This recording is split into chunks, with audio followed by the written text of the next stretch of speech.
अगर कोई ऊर्जावान मनुष्य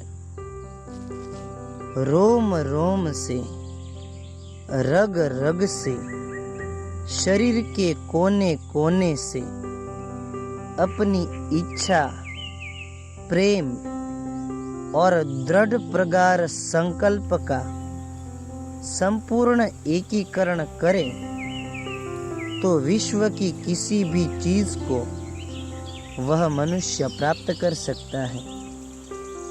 विश्व की किसी भी वस्तु उस मनुष्य को मिल सकती है। विश्व के किसी भी रहस्य को वह मनुष्य जान सकता है।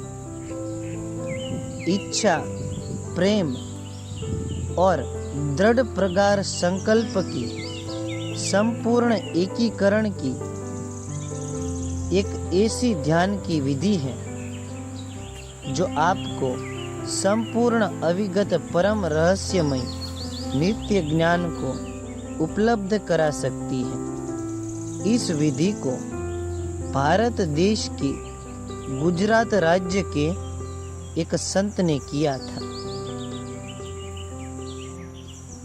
एक समय की बात है, आज से करीबन 300 से 400 साल पहले गुजरात में एक संत रहते थे।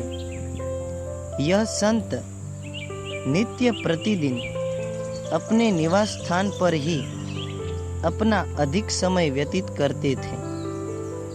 उनका जो निवास स्थान था वो केवल मात्र एक 10 बाय 10 की गुंबजाकार एक छोटी सी झोपड़ी थी। इस छोटी सी कुटिया में वे संत अधिक समय से रहते थे।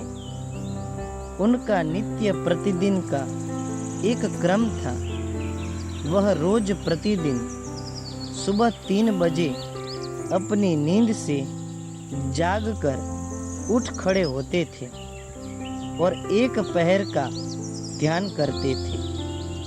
यह प्रक्रिया करते करते तकरीबन 3 वर्ष बीत गए और 3 वर्ष के बाद वह एक दिन अपनी नित्य प्रतिदिन की प्रक्रिया की तरह सुबह 3 बजे अपनी नींद से वे संत जाग गए और ध्यान में बैठे। एक पहर के बाद वह ध्यान से बाहर आए और उस एक पहर के बाद वह ध्यान से जागे। उस एक पहर के बाद वह ध्यान से उठे और उन्होंने पाया कि परमात्मा की प्रेम रूपी वर्षा उन पर बरस रही है। और इस एक पहर के ध्यान के पश्चात वह पूर्णतः यह भूल चुके थे कि मैं स्त्री हूँ या पुरुष। वह संपूर्ण रूप से स्त्री पुरुष के भाव से तीत हो चुके थे। इस घटना के पश्चात वे संत संपूर्णतः परम अविगत नित्य ज्ञान को, संपूर्ण परम ज्ञान को एवं संपूर्ण रहस्यमय नित्य ज्ञान को समझ चुके थे। सत केवल साहिब।